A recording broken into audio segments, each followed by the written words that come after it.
പ്രധാനമന്ത്രിയുടെ പട്ടി പേപിടിച്ചെത്ത നാടാകെ ബന്ദ്. പാവപ്പെട്ടൊരു പോലീസുകാരനെ ഒരു അക്രമി നട റോഡിലിട്ട് കുത്തിക്കൊന്നാൽ എവിടെയാണ് ആ ബന്ദ്? അവൻ്റെ ഭാര്യയുടെയും പിള്ളേരുടെയും അടിവയറ്റിലല്ലാതെ. ഇത് ഏത് നാടത്തിലാണ്?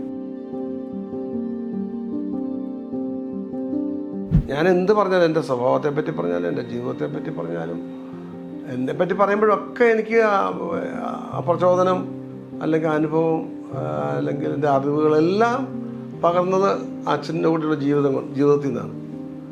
പിന്നെ ജീവിത വീക്ഷണങ്ങൾ അതെല്ലാം അത് വെറുതെ ഉണ്ടാക്കിയെടുത്തതല്ല, ഞാൻ അനുഭവിച്ച് അറിഞ്ഞ കാര്യങ്ങളാണ്.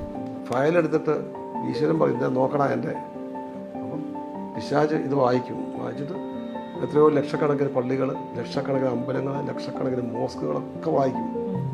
അപ്പം ഈശ്വരൻ പൊട്ടിച്ചിരിക്കും, കണ്ടോടാ. അപ്പം പിശാച് പറയും അനിയ അവിടെയൊക്കെ നിന്റെ ബോർഡേ ഉള്ളൂ, അകത്തെ ബിസിനസ് എൻ്റെ ചെയ്യാം. വ്യഭിചാരം മുതൽ ലോട്ടറി വരെ, ഇതാണ് അതിൻ്റെ കണ്ടന്റ്. അച്ഛനെ കുറിച്ച് പറഞ്ഞല്ലോ, അച്ഛനാണ് എൻ്റെ യൂണിവേഴ്സിറ്റി. അച്ഛനെ കുറിച്ച് ഞാൻ എന്ത് പറഞ്ഞാലും, എൻ്റെ സ്വഭാവത്തെ പറ്റി പറഞ്ഞാലും, എൻ്റെ ജീവിതത്തെ പറ്റി പറഞ്ഞാലും, എന്നെപ്പറ്റി പറയുമ്പോഴൊക്കെ എനിക്ക് പ്രചോദനം അല്ലെങ്കിൽ അനുഭവം അല്ലെങ്കിൽ എൻ്റെ അറിവുകളെല്ലാം പകർന്നത് അച്ഛൻ്റെ കൂടെയുള്ള ജീവിതത്തിൽ നിന്നാണ്.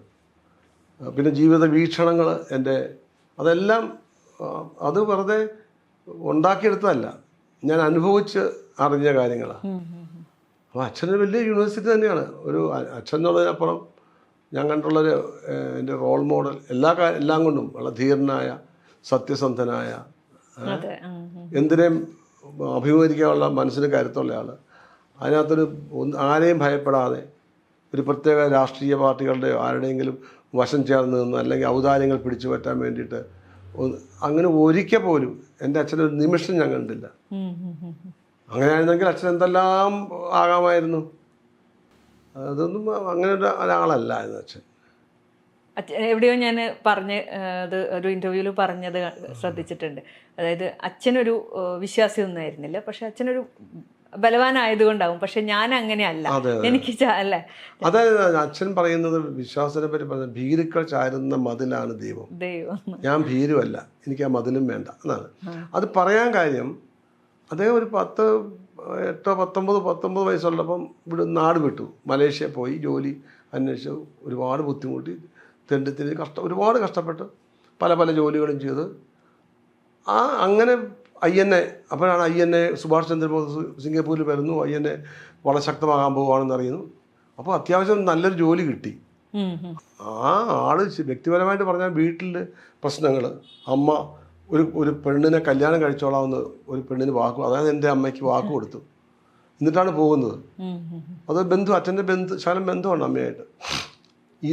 ഈ അമ്മയും അച്ഛനും മേലാതെ കിടക്കുക, അവരെ നോക്കണം, അത്യാവശ്യം വീടൊന്ന് നന്നാക്കണം, ഇവിടെ കല്യാണം കഴിക്കണം, ഇങ്ങനെയൊക്കെയുള്ള മാനസികാവസ്ഥ ഉള്ളൊരു ചെറുപ്പക്കാരനാണ്. അതിനുവേണ്ടിയാണ് നാട് വിട്ടത്. ഈ കല്യാണം നടക്കുമെന്ന് തോന്നിയോണ്ട് ഈ അമ്മ പ്രാകുകയായിരുന്നു അമ്മയ്ക്ക് ഇഷ്ടമല്ല ഈ കല്യാണം. പക്ഷെ ഈ അമ്മയാണ് അവരെ നോക്കിയത്. ഈ അച്ഛനെ അമ്മയെ നോക്കുന്നത് എൻ്റെ അമ്മയായിരുന്നു. 9 വർഷം കഴിഞ്ഞ് അച്ഛൻ തിരിച്ചു വരുമ്പോൾ ഈ അച്ഛനെ എൻ്റെ അമ്മയുടെ വീട്ടിലോട്ട് കൂട്ടിക്കൊണ്ട് വന്ന് അമ്മ നോക്കുകയായിരുന്നു അവർ നോക്കാൻ വേറെ ആളില്ല. അമ്മയുടെ അനിയത്തിമാരൊക്കെ വിവാഹം കഴിച്ചു. അച്ഛൻ കാത്തിരിക്കല്ല, എല്ലാവരും മരിച്ചുപോയി എന്ന് പറഞ്ഞു, യുദ്ധത്തിൽ പങ്കെടുത്ത് മരിച്ചുപോയി എന്ന് വിശ്വസിക്കുക. എന്നിട്ടും അമ്മ ആയിക്കോട്ടെ ഞാൻ അവരെ നോക്കുകയായിരുന്നു. അമ്മയ്ക്ക് പ്രാന്താന്നാണ് നാട്ടുകാർ പറഞ്ഞിരുന്നത്. അങ്ങനെ പോയിട്ട് അത്യാവശ്യം ജോലി കിട്ടി. എന്നാൽ അന്നത്തെ കാലത്ത് 1000-600 വെള്ളി ശമ്പളമുള്ള ജോലിയാണ് മലേഷ്യ കിട്ടിയത്. അപ്പോഴാണ് സുഭാഷ് ചന്ദ്രബോസിൻ്റെ നേതൃത്വത്തിൽ INA ഭയങ്കര ശക്തമാകാൻ പോകും.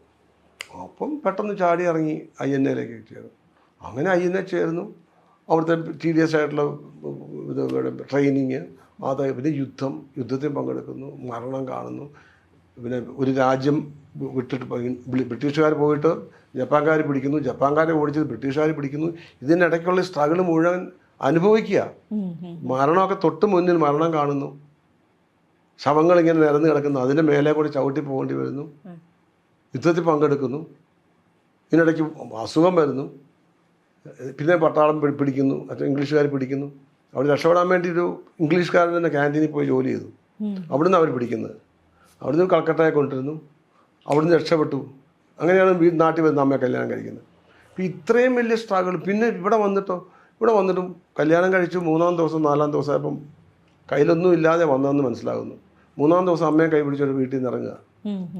അടുത്ത മാസം ആ താലിമാല വിറ്റിട്ടാണ് അരി വാങ്ങിച്ചത്. ശരി. അങ്ങനെ ജീവിതത്തിൽ അങ്ങനെ നാടകനടനൊക്കെ ആയത് അച്ഛന് 10-40 വയസ്സായപ്പോഴാണ് നാടകം എഴുതി നാടകൃത്തായൊക്കെ ആയി. പക്ഷേ അച്ഛൻ ആദ്യം എഴുതിയ നാടകം സുഭാഷ് ചന്ദ്രബോസിനെ കാണാൻ വേണ്ടിയിട്ട് എഴുതിയ നാടകമാണ് താന്തിയ തൊപ്പി എന്ന് പറയുന്ന നാടകം എഴുതി. അത് ഇംഗ്ലീഷിൽ എഴുതി. അതിൻ്റെ പ്രതിയൊന്നും അച്ഛൻ്റെ ഇല്ല. അപ്പം അങ്ങനെ ഒരു വലിയ ജീവിതാനുഭവം അത് ഒരു 10 ജന്മത്തിൽ ഒരാൾക്ക് ഉണ്ടാവുമോ? അപ്പം അത്രയും വലിയ ജീവിതാനുഭവം ജീവിതം നേരിട്ട് കാണുകയായിരുന്നു. അപ്പോൾ അതിനെ വളരെ കീറി മുറിച്ച് ഒരു ദയാദാക്ഷിണ്യം ഇല്ലാതെ വിമർശിക്കാനുള്ളൊരു കരുത്തുണ്ടായിരുന്നു. അതുകൊണ്ടാണ് അച്ഛൻ നാടകം അത്ര കരുത്തുണ്ടായത്. അത് സത്യസന്ധമായിട്ട് വിമർശിക്കാൻ പറ്റിയിരുന്നു. എന്തുകൊണ്ട്? അത്ര വിമർശനാത്മകമായിട്ട് ജീവിതത്തെ നോക്കിക്കണ്ടു, ജീവിതത്തെ അനുഭവിക്കുകയും ചെയ്തു. അപ്പം അങ്ങനെ ഒരാളിനെ ഇത് പറ്റുള്ളൂ. അപ്പം അങ്ങനെ ആളിന് പിന്നെ ദൈവസങ്കല്പം അച്ഛന് രാമായണവും മഹാഭാരതവും ഗീതയും ഇതൊക്കെ വളരെ ഭംഗിയായിട്ട് അറിയാം. അതൊക്കെ ഭംഗിയായിട്ട് പഠിച്ചിട്ടുള്ള ആളാണ്.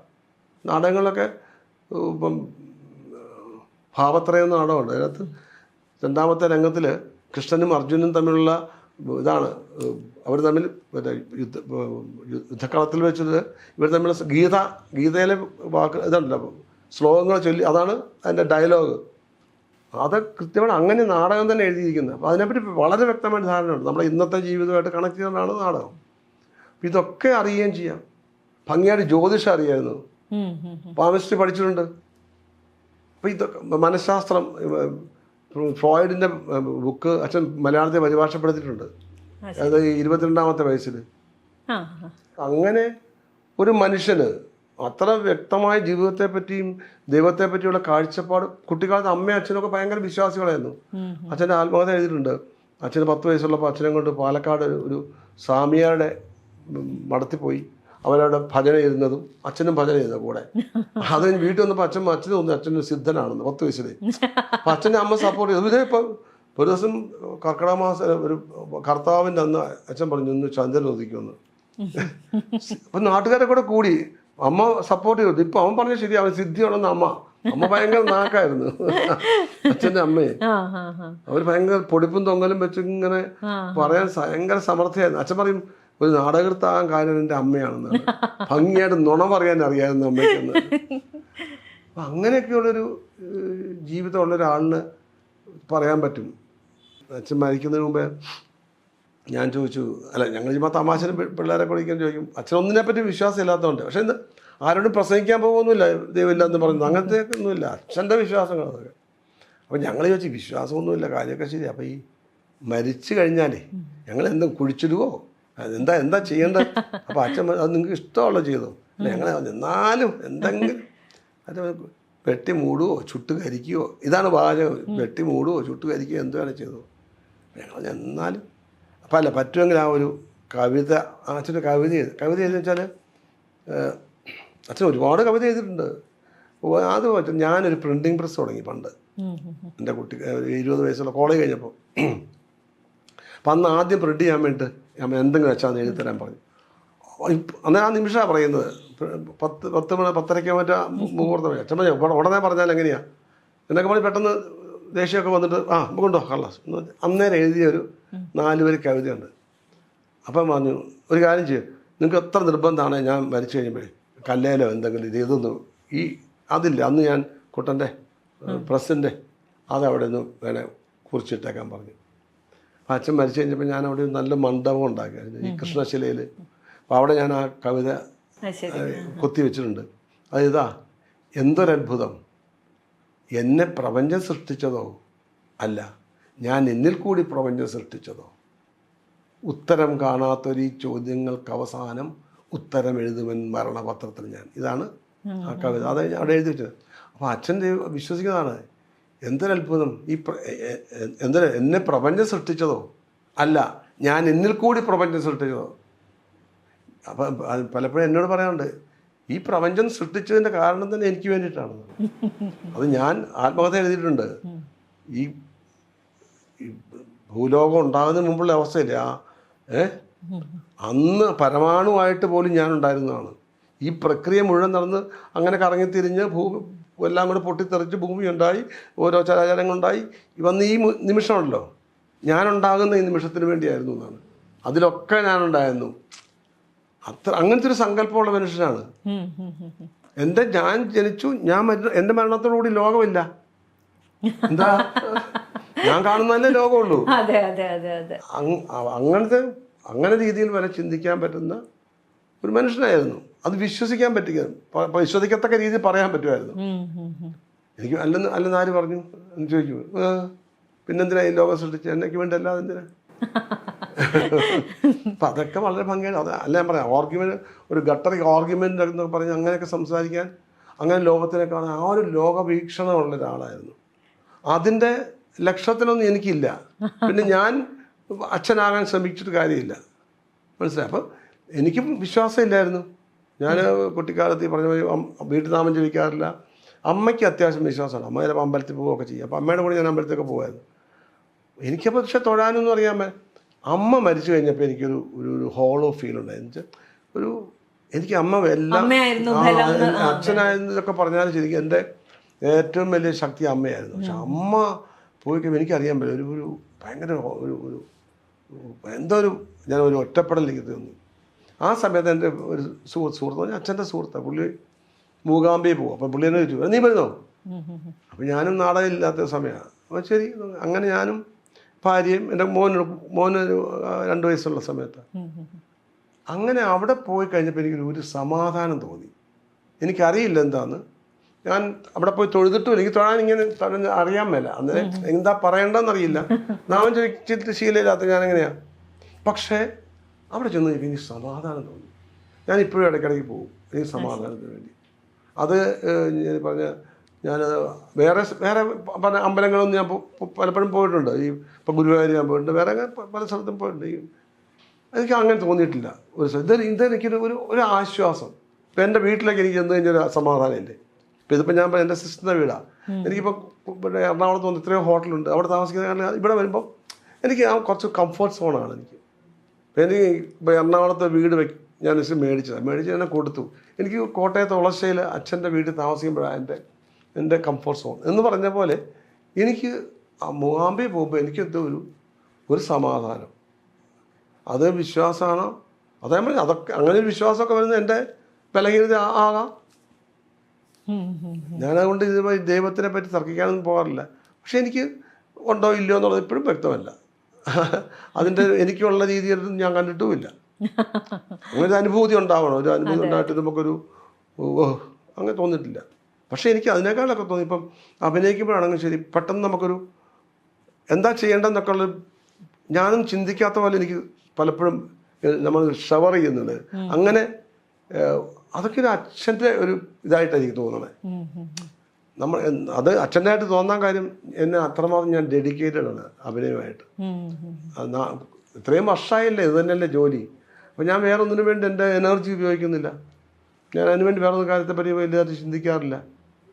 അല്ലെങ്കിൽ അങ്ങനത്തെ വേറൊരു പൊസിഷനെ പറ്റിയോ വേറൊരു വലിയ ബിസിനസ് എന്നൊക്കെ അങ്ങനെയൊന്നും അല്ല. പിന്നെ വലിയ അത്യാഗ്രഹങ്ങളൊന്നും എനിക്കില്ല. പിന്നെ അത്യാവശ്യം ഇത് സുഖമായിട്ട് ജീവിക്കുന്നുണ്ട്, ഇത്രയൊക്കെ പറ്റുന്നുണ്ടല്ലോ. അഭിനയം കൊണ്ട് മാത്രമല്ലേ. അതിനേക്കാൾ വലിയ ഭാഗ്യം എന്താണല്ലോ, എനിക്ക് ഇഷ്ടമുള്ളൊരു കളി എൻ്റെ കളിയല്ലേ. അതുകൊണ്ട് എനിക്ക് സുഖമായിട്ട് മാത്രമല്ല, എന്നെ എത്രയോ പേര് ഇഷ്ടപ്പെടുന്നു. ഇപ്പം ഞാൻ പൊളിറ്റീഷ്യൻ ആകുകയാണെങ്കിൽ പോലും ഒരു വിഭാഗത്തിന് ഇഷ്ടപ്പെടുകയില്ല, ഒരു മറുവിഭാഗം ഉണ്ടല്ലോ. ഇവിടെ അതില്ലല്ലോ. ഞാൻ എല്ലാവർക്കും ഇഷ്ടപ്പെട്ട ആളാണ്. ചിലപ്പോൾ അയാൾ പോരാ, അല്ല അയാളെക്കാളും നല്ല വേറെ ആളെന്നൊക്കെ പറയുമായിരിക്കും. എന്നാലും ഒരു സൈഡിൽ ഞാനുണ്ട് എപ്പോഴും ഇഷ്ടത്തിന്. അപ്പോൾ അതൊരു വലിയ കാര്യമല്ലേ. നമ്മുടെ സഹജീവികൾ നമ്മളെ ഇഷ്ടപ്പെടുന്നു എന്നുള്ളതും ഇപ്പോൾ ഒരു ഭാഗ്യം എന്താ ഉള്ളത്. ആ ഇഷ്ടം കൊണ്ട് തന്നെയാവും ഇപ്പം ഇത്രയും വർഷമായിട്ടും. പിന്നെ എനിക്ക് 10 ജന്മം ഉണ്ടെങ്കിലും നടനായിട്ട് ജനിച്ചാൽ മതി. അത് വെറുതെ നമ്മളോട് ഇഷ്ടം വെറുതെ അല്ല, അത് ഒരു പ്രത്യേക ഇഷ്ടമാണ്. അത് ഞാൻ അവർക്കൊന്നും കൊടുത്തിട്ടൊന്നുമല്ല. എന്തോ എന്നെ കാണുമ്പോഴോ ചില അമ്മമാരൊക്കെ കാണുമ്പോൾ അയ്യോ ഇപ്പോഴും ദേശാടനം കാണുമ്പോൾ മോനെ എനിക്ക് ഇത് കെട്ടിപ്പിടിക്കും. അവരെന്തൊക്കെയോ നമ്മളിൽ ആരോപിക്കുന്നുണ്ട്. അവരുടെ മകനായിട്ടോ അല്ലെങ്കിൽ അവരുടെ ബ്രദറായിട്ടോ അങ്ങനെ പലരും നമ്മളെ കാണുന്നത്. ഞാൻ പോലും ഇപ്പൊ ഈ ഒരു ആവശ്യത്തിന് വേണ്ടി വിളിക്കുമ്പം അയ്യോ ഒരുപാട് സീനിയർ ആയിട്ടുള്ള ഒരു ആർട്ടിസ്റ്റ് ആവുമ്പം നമുക്കൊരു ഒരു പേടിയാ. കാരണം എങ്ങനെയാണ് നമ്മളോട് അതെ, തീർച്ചയായിട്ടും എങ്ങനെയാണ് ആളുകളെ ഇങ്ങനെ കംഫർട്ട് ആക്കാൻ പറ്റുക? അത് ഞാൻ അതെന്താ അറിയോ, ഞാൻ കംഫർട്ടബിൾ ആണെന്ന് നിങ്ങൾക്കിപ്പോൾ തോന്നിയില്ല, അത്രേ ഉള്ളൂ. അതിനകത്ത് വേറെ മാജിക് ഒന്നുമില്ല. എനിക്കങ്ങനെ ഒന്നാമത്തെ കാര്യം, ഞാൻ നടൻ എന്നുള്ള രീതിയിൽ ഞാൻ ഒരിക്കലും ചിന്തിക്കാറില്ല എന്നെപ്പറ്റി. ആ സ്റ്റാർ എന്നുള്ള രീതിയിൽ. ഈ സ്റ്റാർഡം എന്നൊക്കെ ഞാൻ എന്തോ സിനിമയുടെ അങ്ങനത്തെ ഒരു ചിന്ത വരുമ്പോഴാണ്. അങ്ങനെ ചിന്തയേ ഇല്ല എനിക്ക്. ഞാൻ വെറും ഒരു സാധാരണ മനുഷ്യനായിട്ട് ജീവിക്കാൻ ആഗ്രഹിക്കുന്നത് എപ്പോഴും. ശരിക്കും പറഞ്ഞാൽ അതുകൊണ്ട് ഞാൻ മുണ്ട് തന്നെ കൊടുക്കുന്നത്. എനിക്ക് എപ്പോഴും മുണ്ടൊക്കെ കൊടുത്ത് അങ്ങനെ സുഖമാകുക എന്നൊക്കെ പറഞ്ഞില്ലേ. അപ്പം അങ്ങനെ ജീവിക്കുന്ന എനിക്ക് സുഖം. പിന്നെ എൻ്റെ സുഖം മറ്റൊന്നാകുന്നതാണ്. അതാണ് എൻ്റെ പ്രൊഫഷൻ, അഭിനയിക്കുക എന്ന് പറഞ്ഞത്. അവിടെ അഭിനയിക്കുമ്പോൾ ഞാൻ ഈ പറഞ്ഞ അപ്പോൾ കള്ളനായിട്ടോ മുന്തിയർപ്പനായിട്ടോ നല്ലതായിട്ടൊക്കെ അത് ചെയ്യുമ്പോൾ ഞാൻ എനിക്ക് ലഹരി ഉണ്ടത്, ചില ഇൻടോക്സിക്കേഷൻ ഉണ്ട്. ആ ഇൻടോക്സിക്കേഷനാണ് എൻ്റെ എനർജി. അതിടയ്ക്കിടയ്ക്ക് ഇങ്ങനെ പടം ഇല്ലാതിരുന്നു കഴിഞ്ഞാൽ ഞാൻ കുഴപ്പമായി കേട്ടോ. അല്ലെങ്കിൽ അഭിനയിക്കാതിരുന്നു, അഭിനയം അങ്ങനത്തെ ഒരു മേഖല. അല്ലാതെ ഞാൻ നാളെ മുതൽ എനിക്ക് സിനിമ ഒന്നും വേണ്ട, ഞാൻ എൻ്റെ അടുത്തപ്പോൾ കൃഷി ചെയ്യും, അങ്ങനെ പറയാൻ പറ്റില്ല. എനിക്ക് അഭിനയിക്കണം, ആകാവുന്നിടത്തോളം കാലം അഭിനയിക്കണം. അത് തന്നെ എൻ്റെ ആഗ്രഹം, അതാണ് എൻ്റെ ഒരു എനർജി. അതിനപ്പുറം ഞാൻ വേറൊന്നും അല്ലല്ലോ, വേറൊന്നും ആണെന്ന് ഞാൻ ഭാവിക്കുന്നുമില്ല, എനിക്കൊട്ടങ്ങനെ തോന്നലുമില്ല. ഞാനെന്നാണെന്ന് എനിക്ക് തോന്നണ്ടേ, ഞാൻ സംഭവമാണെന്ന് എനിക്ക് സംഭവമൊന്നുമല്ല. ഞാനിപ്പോൾ സാധാരണ മനുഷ്യനാണ്. പക്ഷെ ഞാൻ ഈ പണി ചെയ്യുന്നു, ഇതൊരു ജോലി, എൻ്റെ പ്രൊഫഷൻ, എൻ്റെ ഇഷ്ടം, അതാണ് അതിൻ്റെ. അതുകൊണ്ടിപ്പോൾ നിങ്ങൾക്കും എന്നോട് മനുഷ്യത്തുള്ള രീതിയിൽ പെരുമാറാൻ പറ്റും. സ്റ്റാർ എന്നുള്ള രീതിയിലല്ലല്ലോ. അല്ല, അതെ അതെ. അങ്ങനെ സാധാരണ മനുഷ്യനാണെങ്കിൽ മാത്രമേ എനിക്ക് മറ്റൊരാളാകാൻ പറ്റുള്ളൂ.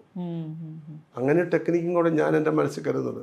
ഞാനിപ്പോൾ എന്തൊക്കെ ഉണ്ട്, ഞാനൊരു ഒരു നടൻ എന്നുള്ള ഒരു സ്റ്റാർ എന്നുള്ള ഇമേജ് കാത്തു സൂക്ഷിക്കുകയാണെങ്കിൽ ഞാൻ എൻ്റെ വേഷഭൂഷാദികൾ കൊണ്ടും ഒക്കെ ഞാനൊരു വേറെ തലത്തിൽ നിൽക്കുകയാണെങ്കിൽ എനിക്ക് മറ്റൊന്നാകാൻ പറ്റില്ല. അതൊരു ക്യാരക്ടറാണ്. അതൊരു ക്യാരക്ടറായിട്ട് ഞാൻ ജീവിക്കുകയാണെങ്കിൽ ദാറ്റ്സ് ക്യാരക്ടർ. പിന്നെ ഞാൻ വേറെ ക്യാരക്ടറാകാൻ പറ്റും എനിക്ക്. ഇപ്പം ഞാൻ ഈ ഒടിഞ്ഞു കുത്തി മടങ്ങിയിരിക്കുന്നതുകൊണ്ട് എനിക്ക് എന്തും ആവാം. മനസ്സിലായില്ലേ? അതത്രേ ഉള്ളൂ അതിനകത്ത് കാര്യം. നാടകം ഇപ്പോഴും ഉള്ളിൽ ട്രൂപ്പില്ല. ട്രൂപ്പ് ഞങ്ങൾ 10-12 വർഷം മുമ്പ് നിർത്തി. ഞാൻ അച്ഛൻ മരിക്കുന്നതിന് മുമ്പ് വീണ്ടും തുടങ്ങിയായിരുന്നു.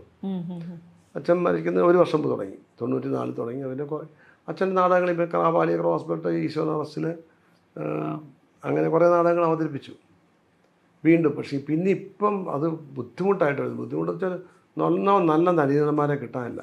അത് അത് നല്ലതായാലും കുഴപ്പം കൊണ്ട് പറയല്ല. അതിനകത്ത് ക്യാരക്ടേഴ്സൊക്കെ പണ്ട് അഭിനയിച്ചിരുന്ന ആ ഒരു ലെവലിലെങ്കിലും ഏകദേശത്തിൻ്റെ. പിന്നെ ഒരു നാടകത്തിൽ തന്നെ മിനിമം 4 സ്ത്രീ കഥാപാത്രങ്ങളുണ്ട്. ഇപ്പോഴത്തെ കാലത്ത് സ്ത്രീകളെ നടീനന്മാരെ നാടകത്തിൽ ലഭിക്കാൻ ബുദ്ധിമുട്ടാണ്. അത്യാവശ്യം എന്തെങ്കിലും ഒരു അഭിനയിക്കാൻ ശേഷിയുള്ള പെട്ടെന്ന് സീരിയൽ, സിനിമ, അങ്ങനെ ഇപ്പം യൂട്യൂബ് ഓരോരുത്തരും ചെയ്യുന്നില്ല. അപ്പോൾ എല്ലാവരും അങ്ങനെയുള്ള ഇതിലേക്കാണ് പോകുന്നത്. നാടകം എന്തോ പലർക്കും വലിയ അകൽച്ചയുള്ളൊരു സാധനമായിട്ട് വരും. അപ്പോൾ ഈ നടീനടന്മാർ 9-10 ക്യാരക്ടേഴ്സെങ്കിലും ഉണ്ടാകും അച്ഛൻ്റെ നാടകങ്ങളിൽ. എനിക്ക് അച്ഛൻ്റെ നാടകങ്ങൾ വീണ്ടും അവതരിപ്പിക്കാനായിരുന്നു താല്പര്യം. അങ്ങനെ ഞാനൊരു റൗണ്ട് അത് ചെയ്തു. പിന്നെ വീണ്ടും തുടർന്നുകൊണ്ട് പോകാൻ പറ്റുന്നില്ല. പിന്നെ പല നാടകങ്ങളും ഇപ്പോൾ ഈശ്വരൻ അറസ്റ്റിൽ നിന്ന് നാടകമുണ്ട് അച്ഛൻ്റെ. ആ നാടകമൊന്നും ഇപ്പോൾ ചിലപ്പോൾ അവതരിപ്പിക്കാൻ പറ്റില്ല. ഈ നമ്മൾ വളരെ കുഴപ്പം പിടിച്ച അവസ്ഥ. സുപ്രീം കോടതി നാടകം അതിനകത്ത് നാടകം തുടങ്ങുന്നത് ഗോഡ്സെ വിചാരണ ചെയ്യുന്ന അവിടെ സ്വർഗലോകത്തിന് നാഥുറാം വിനായക് ഗോഡ്സെ മഹാത്മാഗാന്ധിയെ വെടിവെച്ച് കൊന്നതിന് അവിടെ കോടതിയിൽ ജഡ്ജും. അപ്പോൾ അവിടെ 3 പേര് അവിടെ ജഡ്ജസിലെ കമ്മീഷണറെ പോലെ 3 പേരുണ്ട്. അത് മഹാത്മാഗാന്ധി, ക്രൈസ്റ്റ്, കാർൽ മാർക്സ്, ഈ 3 പേരാണെന്ന് അവിടുത്തെ ജൂറിമാരായിട്ട് വന്നിരിക്കുന്നത്. പ്രധാന ഒരു ജഡ്ജി ഉണ്ട്, കൂടാതെ ജൂറിമാരായിട്ട്. അപ്പോൾ എന്തുകൊണ്ട് മഹാത്മാഗാന്ധി വെടിവെച്ച് കൊന്നു എന്ന് പുള്ളി പറയുന്നു. അപ്പോൾ അതിൻ്റെ ഒരു ആർഗ്യുമെൻ്റ് കണക്കാണ്. അവസാനം കോടതി വിധിക്കുകയാണ്, ഒരു കാര്യം ചെയ്യും ഇന്നത്തെ കാലത്തിലേക്ക്. അപ്പോൾ ഇപ്പം ഈ കാലത്തുനിന്നും അവിടെ പോലീസ് മർദ്ദനത്തിൽ ചെറുപ്പക്കാരൻ മരിച്ച് അവിടെ ചെല്ലുന്നുണ്ട്.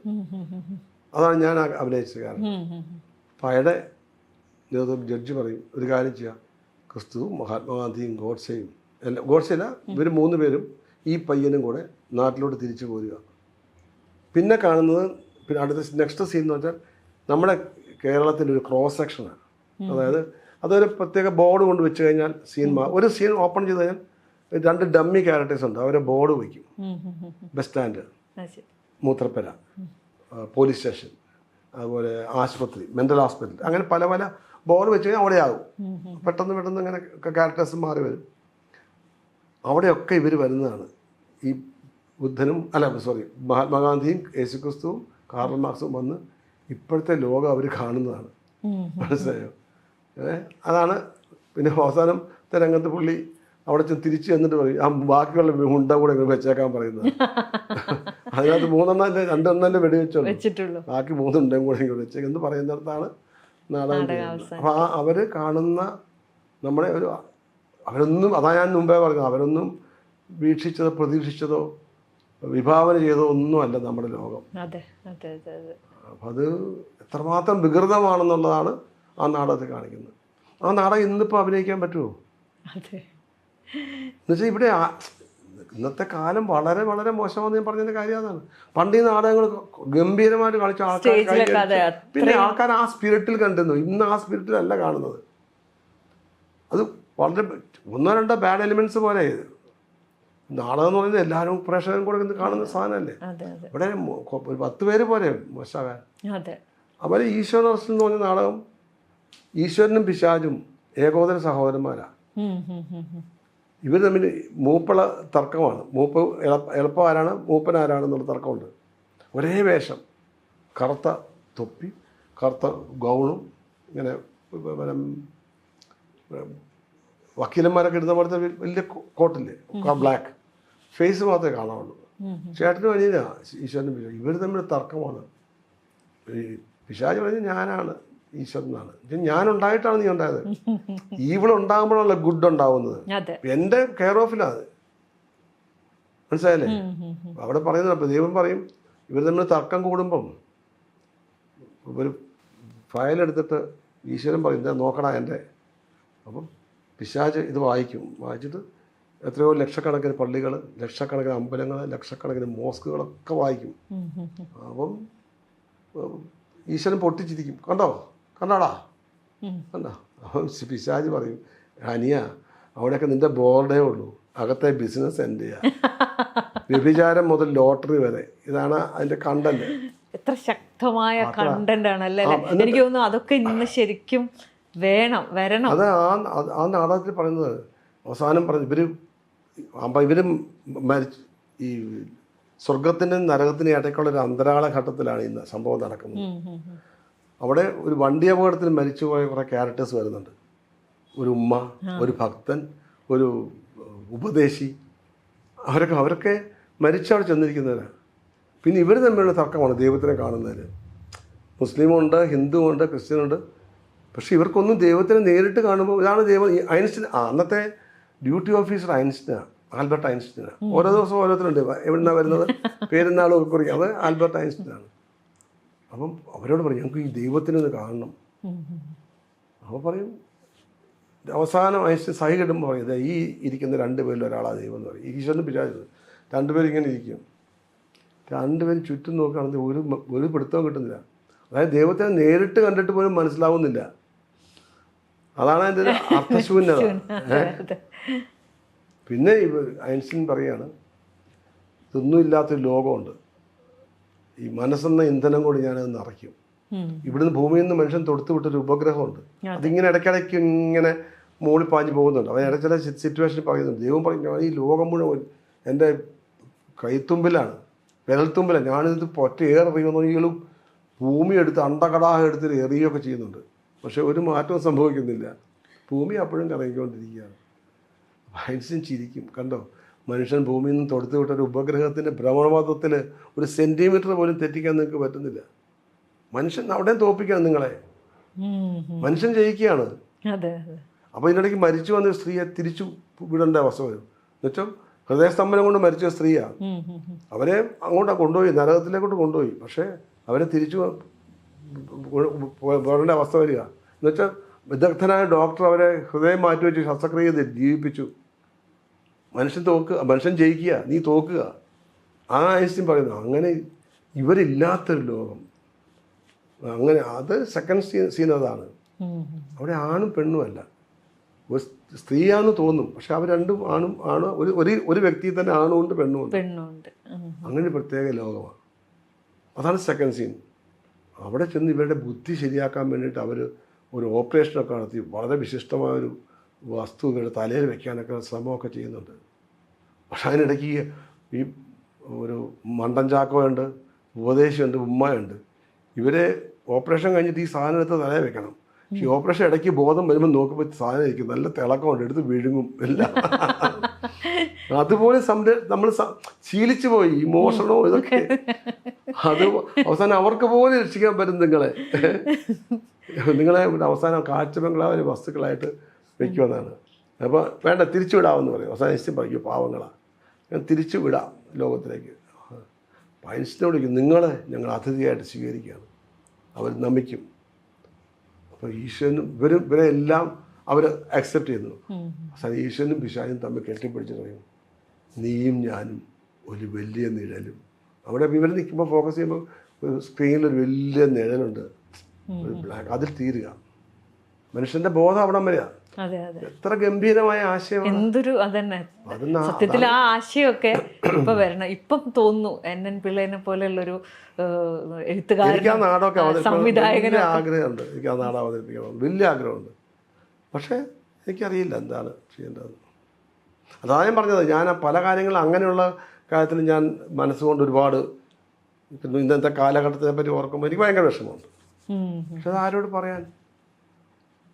അങ്ങനെ സമൂഹം ഉണ്ടായത് ഇതൊക്കെ കണ്ടിട്ട് എഴുന്നേറ്റ് നിന്ന് കൈയടിച്ചിട്ട്. അതാണല്ലേ എൻ്റെ പിള്ള എന്ന് പറയുന്ന ആൾ 500-ആനല്ല. ഇപ്പോഴത്തെ തലമുറ മാത്രമേ 500-ആനെന്ന് അറിയുള്ളൂ. അച്ഛൻ്റെ നാടകങ്ങൾ കണ്ട് ആ തലമുറയോട് ചോദിക്കണം എന്തായിരുന്നു അവരുടെ ആവേശം എന്നുള്ളത്. അന്ന് നാടകത്തിന് സിനിമയെക്കാട്ടിലും വലിയൊരു അതായത് സ്റ്റാർഡം ഉണ്ടായിരുന്നു അച്ഛന്. ഇപ്പം ഞങ്ങളൊക്കെ സ്റ്റേജിൽ ചെല്ലുമ്പം വിജയരാഘവനെന്നോ അല്ലെങ്കിൽ സുലോചനയെന്നോ ഓമനെന്നോ അല്ല, എൻ്റെ പിള്ളേരുടെ മകനാണ്, എൻ്റെ ഇത് ഭാര്യ, ഇത് മകള്, ഇത് സിസ്റ്ററാണ്. അങ്ങനെയായിരുന്നു ഞങ്ങളെ അറിയപ്പെടുന്നത്. അപ്പോൾ എന്താണ് വലിയൊരു മഹാമേരുവായിരുന്നു. ഈ നാടകങ്ങൾ അതാ ഞാൻ ഈയിടെ ഈയിടെ തന്നെ പല സ്ഥലത്തും ഉണ്ട്. ചെല്ലുമ്പോൾ ചില വയസ്സായ ആൾക്കാർ 10, 80, 90 വയസ്സൊക്കെ ഉള്ള ആൾക്കാർ ഞാൻ എൻ്റെ മകനാന്ന് പറയുമ്പോൾ എന്നെ വിളിച്ച് സംസാരിച്ചിട്ടുണ്ട്. ഈയിടെ പാലക്കാട് എന്നപ്പോൾ ഒരു അപ്പൂപ്പൻ, പുള്ളി ഡയലോഗ് പറയുന്നു ഫോളിഡോൾ എന്ന നാടകത്തിനെ പറ്റി. പുള്ളി നാടകത്തിൻ്റെ പേരൊന്നും ഓർമ്മയില്ല. ഒരു നാടകമില്ലേ, പിള്ളേരുടെ നാടകമില്ലേ, എന്നിട്ട് പുള്ളി ഇങ്ങനെ വിറയ്ക്കുന്നുണ്ട്. അതിനകത്ത് ഡയലോഗ് പറയും, പ്രധാനമന്ത്രിയുടെ പട്ടി പേപിടിച്ച് ചത്ത നാടാക ബന്ദ്, പാവപ്പെട്ടൊരു പോലീസുകാരനെ ഒരു അക്രമി നട റോഡിലിട്ട് കുത്തിക്കൊന്നാൽ എവിടെയാടാ ബന്ദ്, അവൻ്റെ ഭാര്യയുടെയും പിള്ളേരുടെയും അടിവയറ്റിലല്ലാതെ. ഇത് ഏത് നാടകത്തിലാണ് അത്ര ഓർമ്മ അല്ലേ? അത്ര ഓർമ്മ. ഒന്ന് ആലോചിച്ച് എത്ര വർഷം, ഒരു 10, 60, 65 വർഷം മുമ്പുള്ള കണ്ടതാണ്. അതിനകത്ത് അച്ഛൻ ഒരു പോലീസുകാരനാണ്. ഈ പോലീസുകാരൻ അയാളുടെ കഷ്ടതകളൊക്കെ പറയുന്നതാണ് നാടകം. അപ്പോൾ അയാൾ മകനോട് ചോദിക്കും, എടാ പ്രധാനമന്ത്രിയുടെ പട്ടി പേപിടിച്ച് എത്താൻ നാടാക ബന്ദ്, പാവപ്പെട്ട ഒരു പോലീസുകാരനെ ഒരു അക്രമി നട റോഡിലിട്ട് കുത്തിക്കൊന്നാൽ എവിടെയാണ് ബന്ദ്, അവൻ്റെ ഭാര്യയുടെയും പിള്ളേരുടെ അടിവയറ്റിലല്ലാതെ. പോലീസുകാരുടെ അവശത പറയുന്ന നാടകമാണ്. അത് ഗംഭീര നാടകമാണ്. അപ്പോൾ ഞാൻ പറഞ്ഞു അത് ഇപ്പോൾ അവതരിപ്പിക്കാൻ പറ്റുമോ? അന്നൊരു പ്രസ്ഥാനത്തിൻ്റെ കമ്മ്യൂണിസ്റ്റ് പ്രസ്ഥാനത്തിൻ്റെ വളർച്ച ഉണ്ടായിരുന്നു. അത് നല്ല രീതിയിലുള്ള ഒരു വളർച്ചയായിരുന്നു. അതിനകത്ത് നാടകങ്ങൾക്ക് ഒരുപാട് സ്വാധീനം ഉണ്ടായിരുന്നു. ഇപ്പം തോപ്പിൽ ഭാസ്കരൻ്റെ നിങ്ങളെന്നെ കമ്മ്യൂണിസ്റ്റ് ആക്കി എന്ന് പറയുന്ന നാടകത്തിന് ശരിക്കും പറഞ്ഞാൽ സമൂഹത്തിൽ വലിയ മാറ്റം ഉണ്ടാക്കാൻ പറ്റി. പ്രസ്ഥാനം ഒരു സമൂഹത്തിൽ നിന്ന് മാറ്റം ഉണ്ടാക്കാൻ ശ്രമിച്ചതിൻ്റെ അതിനേക്കാട്ടിലും വലിയൊരു വേറൊരു രീതിയിൽ നാടകത്തിന് മാറ്റം, ആ നാടകത്തിന് മാറ്റം ഉണ്ടാക്കാൻ പറ്റും. ആ നാടകം കഴിയുമ്പം നാടകം കാണുന്ന പ്രേക്ഷകർ ഒന്നടങ്കം ഇൻക്ലാബ് സിന്ദാബാദ് വിളിക്കുമായിരുന്നു, അറിയാമോ? അതെ, അത് ഈ അടുത്ത് നിലമ്പൂർ ആയിഷേനെ ഞാൻ ഇന്റർവ്യൂ ഉണ്ടായിരുന്നു. അപ്പൊ അവര് പറയുന്നുണ്ടായിരുന്നു സത്യമായ കാര്യമാണ്. ജനങ്ങൾ വിളിക്കും, ഇൻക്ലാബ് സിന്ദാബാദ് എന്ന് വിളിക്കുമായിരുന്നു. ഈ പരമുള്ള നിങ്ങളൊക്കെ കൂടെ എന്നെ കമ്മ്യൂണിസ്റ്റ് ആക്കി എന്ന് പറഞ്ഞാൽ ഈ പരമുള്ള അച്ഛൻ ഈ കൊടി പിടിച്ച് വാങ്ങും. ഭയങ്കര ഡ്രമാറ്റിക് ഒരു സാധനമാണ്. പക്ഷെ അന്നത് ഇപ്പോൾ കാണുമ്പോൾ നമുക്ക് തോന്നും, പക്ഷേ അന്നത് ഭയങ്കര ആൾക്കാരേക്ക് ഭയങ്കര ഒരു ഇമ്പാക്റ്റ് ഉണ്ടാക്കിയിരുന്നു. അങ്ങനെ അത്ര എന്നുവെച്ചാൽ കാലഘട്ടം അതാ, ആ കാലഘട്ടത്തിന് പറ്റിയ ഒരു നാടകമായിരുന്നു അത്. അതെ അതെ. ഇപ്പം ഇന്നത്തെ കാലഘട്ടത്തിൽ ആ നാടകത്തിന് അത്രയും പ്രസക്തിയില്ല. അപ്പം അന്ന് അങ്ങനെ വിശ്വസിച്ച് പോകുന്നു. അപ്പം ഇന്ന് അന്ന് മറ്റൊരാൾ താഴ്ന്ന ഒരാളുടെ വീട്ടിൽ പോയി ഭക്ഷണം കഴിക്കുക എന്നൊക്കെ പറഞ്ഞാൽ വലിയ സംഭവമായിരുന്നു. ഇന്ന് അത് അങ്ങനെ സംഭവം ഇല്ലല്ലോ. അപ്പം അങ്ങനെ ഒരു ബ്ലോക്ക് വന്ന സ്ഥലത്തെ ഇതൊക്കെ പ്രസക്തമാവുന്നുള്ളൂ. പിന്നെ ഒരുപാട് ഭാഗ്യമുണ്ടായിരുന്നു എനിക്ക്. ഞാൻ വലിയ സാഹിത്യകാരന്മാരെല്ലാം ഞാൻ നേരിട്ട് കണ്ടിട്ടുണ്ട്. അച്ഛനായിട്ട് അവർ സംസാരിക്കുന്നത് കേട്ടിട്ടുണ്ട്. ഞാനും അവിടെ കേട്ടിരുന്നിട്ടുണ്ട്. തകഴിച്ചേട്ടൻ, കേശവദേവ്, അങ്ങനെ കുട്ടിക്കൃഷ്ണ മാരാർ, ഉറൂബ്, ബഷീർ, അങ്ങനെ ഒരു പാറപ്പുറത്ത് പിന്നെ ഒരുപാട് പേര്. SPCS എന്ന് പറഞ്ഞാൽ മറ്റേ സാഹിത്യ പ്രവർത്തക സഹകരണ സംഘം കോട്ടയത്തായിരുന്നല്ലോ. അന്ന് സാഹിത്യ പ്രവർത്തക സഹകരണ സംഘം എന്ന് പറഞ്ഞാൽ സാഹിത്യകാരന്മാരെല്ലാം കൂടെ ഉണ്ടാക്കിയ കോപ്പറേറ്റീവ് സൊസൈറ്റി. അപ്പം അന്ന് കോട്ടയത്ത് വരാത്ത സാഹിത്യകാരന്മാരില്ല. പി കുഞ്ഞിരാമൻ നായർ. അപ്പം ഇവരൊക്കെ ഞാൻ കണ്ടിട്ടുണ്ട്, അച്ഛനോട് സംസാരിക്കുന്നത് കേട്ടിട്ടുണ്ട്. അപ്പോൾ എനിക്ക് അങ്ങനെ ഒരു വലിയ മഹാഭാഗ്യമല്ലേ അത്. പിന്നെ കഥകളി, പിന്നെ കുടമാള കനായൻ നായർ സാറ്, കൃഷ്ണൻ നായർ സാറ്, കഥകളി ആചാര്യൻ കൃഷ്ണൻ നായർ സാറ്. കൃഷ്ണൻ നായർ സാറിൻ്റെ വീട്ടിൽ ഞാൻ പോയിട്ടുണ്ട്. അന്ന് കൃഷ്ണൻ നായർ സാറിൻ്റെ മകനാണ് ബാബു, കലാശാല ബാബു. ഒരു സിനിമയിലൊക്കെ അദ്ദേഹത്തിന് നാടക ട്രൂപ്പുണ്ടായിരുന്നു പണ്ട്. അപ്പോൾ ഒരു വർഷം ഇങ്ങനെ കൃഷ്ണൻ നായർ സാർ അച്ഛൻ പറഞ്ഞു, എൻ്റെ പിള്ളേ ഒരു നാടകം എൻ്റെ മകന് കൊടുക്കുക. അങ്ങനെ അച്ഛൻ അങ്ങനെ വേറെ ട്രൂപ്പുകൾക്ക് എഴുതി കൊടുക്കാറില്ല. അങ്ങനെ ഒരു അച്ഛൻ്റെ നാടകം മലയും മനുഷ്യനും എന്നൊരു നാടകം ഉണ്ടായിരുന്നു, അത് ബാബുവിന് കൊടുത്തു. അപ്പോൾ അതിൻ്റെ റിഹേഴ്സലൊക്കെ അച്ഛൻ അവരുടെ വീട്ടിൽ പോയി റിഹേഴ്സൽ പറഞ്ഞു കൊടുക്കുകയൊക്കെ ചെയ്യുമായിരുന്നു. അപ്പോൾ ഞാനും കൂടെ പോകും. അന്ന് കൃഷ്ണനായ സാറിനൊക്കെ അങ്ങനെ അതൊക്കെ ഒരു വലിയ ഭയങ്കര അനുഭവങ്ങളാണ്. ശരിക്കും ഞാൻ ദേശാടനത്തൊക്കെ അഭിനയിക്കുമ്പോൾ എനിക്ക് കൃഷ്ണനായ സാറൊക്കെയാണ് എനിക്ക് പ്രചോദനം. കൃഷ്ണനായ സാറിനെ ഞാൻ നേരിട്ട് കണ്ടിട്ടുണ്ട്. അതുപോലെ കുടമാള കഥാനാരെ ഞാൻ നേരിട്ട് കണ്ടിട്ടുണ്ട്. അതൊക്കെ വലിയ എത്രമാത്രം ഭാഗ്യമുള്ള. അച്ഛൻ യൂണിവേഴ്സിറ്റി ആകുന്നത് അങ്ങനെ കൂടിയാണ് അല്ലേ? ആ യൂണിവേഴ്സിറ്റിയിൽ ഒരുപാട് പ്രതിഭകൾ വന്നിട്ടുണ്ട്. ആ പ്രതിഭകളിലൊക്കെ ക്ലാസ് ഞാൻ അറ്റൻഡ് ചെയ്തിട്ടുണ്ട്. അങ്ങനെ ഭാഗ്യമല്ലേ. അതാണ് ഞാൻ പറഞ്ഞത്, ഞാനാണ് ലോകത്തെ ഏറ്റവും വലിയ ഭാഗ്യമായി ഞാൻ പറഞ്ഞിട്ടുണ്ട് പലപ്പോഴും. അച്ഛൻ കർക്കശക്കാരനായിരുന്നോ? ഒരിക്കലല്ല. പഠിക്കാത്ത കാര്യത്തിൽ ഒന്നിലും പറഞ്ഞു. ഇപ്പം നാടകത്തിൻ്റെ കാര്യത്തിൽ വളരെ സ്ട്രിക്റ്റ് ആയിരുന്നു. നാടകം മുടക്കാനോ അല്ലെങ്കിൽ നാടകത്തിന് സമയം താമസിച്ച് വരിക അതൊക്കെ പറഞ്ഞാൽ ഒരിക്കലും സഹിക്കുകയായിരുന്നു. താമസിച്ച വണ്ടി വിട്ടു പോകും, പുറകെ പൊക്കോണം. അതൊക്കെ ഭയങ്കര സ്ട്രിക്റ്റ് ആയിരുന്നു ആ കാര്യത്തിൽ. നാടകത്തിനോട് 100% സത്യസന്ധമായിരുന്നു. അച്ഛനെ പറഞ്ഞ അങ്ങനെ ദൈവവിശ്വാസങ്ങളാണ്. പക്ഷെ നാടകം എന്ന് പറഞ്ഞൊരു വലിയ വിശ്വാസം ഉണ്ടല്ലോ, അതിനോടുള്ള ഡെഡിക്കേഷൻ, അതായിരുന്നു ശരിക്കും പറഞ്ഞാൽ അച്ഛൻ്റെ ദൈവവിശ്വാസം. ഒരു വിശ്വാസമാണ് മനുഷ്യനെ നിലനിർത്തുന്നതെങ്കിൽ നാടകം എന്നുള്ളൊരു വിശ്വാസം ഉണ്ടല്ലോ. അച്ഛൻ സത്യത്തിൽ സമൂഹത്തിനോട് പറയാനുള്ളതൊക്കെ നാടകത്തിലൂടെ പറഞ്ഞിട്ടുണ്ടല്ലോ. അത് അച്ഛൻ പറയുന്നത് എൻ്റെ ഓരോ നാടകങ്ങളും എൻ്റെ വിശ്വാസം ഈ സമൂഹം അഴുകി ദ്രവിച്ച ഓരോ തൂണുകളിലാണ് സമൂഹത്തിൻ്റെ നിലനിൽപ്പ്. സമ്പത്ത്, പിന്നെ ആത്മവഞ്ചന, അങ്ങനെ പല പല പല രാഷ്ട്രീയം, അങ്ങനെ ഈ ഓരോ ദ്രവിച്ച തൂണുകളിട്ടുള്ള ഓരോ ഇടിയായിരിക്കണം എൻ്റെ ഓരോ നാടകങ്ങളും എൻ്റെ വിശ്വാസം. എന്നുവെച്ചാൽ പലപ്പോഴും പ്രസംഗത്തിലൊക്കെ പറയുന്നത് അങ്ങനെ ഓരോ നാടകങ്ങൾക്കും അതിൻ്റെതായ ഉദ്ദേശമുണ്ട്. അത് ആ ഇടികൾ പലതും ഏറ്റിട്ടുണ്ട്. അതാണ് പ്രേക്ഷകൻ അച്ഛനെ ഇഷ്ടപ്പെട്ടിരുന്നത്. അതുകൊണ്ടാണ് ഇത്ര തുറന്ന് പറയുമ്പോൾ ആൾക്കാർ അത്ഭുതപ്പെട്ടിരിക്കുകയായിരുന്നു. കാബാലി നാടകത്തിൽ പറയുന്നുണ്ട്, അച്ഛനെ പട്ടം കെട്ടിച്ചതും എൻ്റെ അരക്കട്ടഴിച്ചതും ഒരേ സമൂഹമാണ്. കാബാലിയ എന്നൊരു പ്രോസ്റ്റിറ്റ്യൂട്ടാണ്. പക്ഷെ അവളെ അങ്ങനെ ആക്കിയത്, അവൾ വലിയ പ്രോസ്റ്റിറ്റ്യൂട്ടായിട്ട് ബോംബെയിൽ വലിയ നിലയിലുള്ള സ്ത്രീയായിട്ട് ഈ പള്ളിയിൽ അച്ഛൻ അറിയുള്ളൂ. അദ്ദേഹം എല്ലാവർക്കും സംഭാവന കൊടുക്കുന്നതിന് വലിയ പ്രൗഢയായ ഒരു ധനികയായ സ്ത്രീ ഉണ്ടെന്ന് പറഞ്ഞിട്ട് പള്ളി പണിയാൻ അതിൻ്റെ പിരിവിന് വേണ്ടിയിട്ട് ബോംബെ പോയപ്പോൾ ഇവരെടുത്ത് പോകും. അവസാനം ചോദിച്ച് വർത്തമാനം പറഞ്ഞു കഴിയുമ്പോൾ എന്താ നിങ്ങളുടെ ജോലി എന്ന് പറയുമ്പോൾ വ്യഭിചാരം എന്ന് ഇവർ പറയും. എന്നാ എനിക്ക് പൈസ വേണ്ടെന്ന്. അപ്പം അച്ഛൻ ഇതല്ലാതെ ഏതെങ്കിലും പൈസ അച്ഛന് പറയാമോ എന്ന് ചോദിച്ചു. ഇതിനെപ്പറ്റി അങ്ങനെ അതിനെ പൊളിച്ചടുക്കുന്നതാണ്.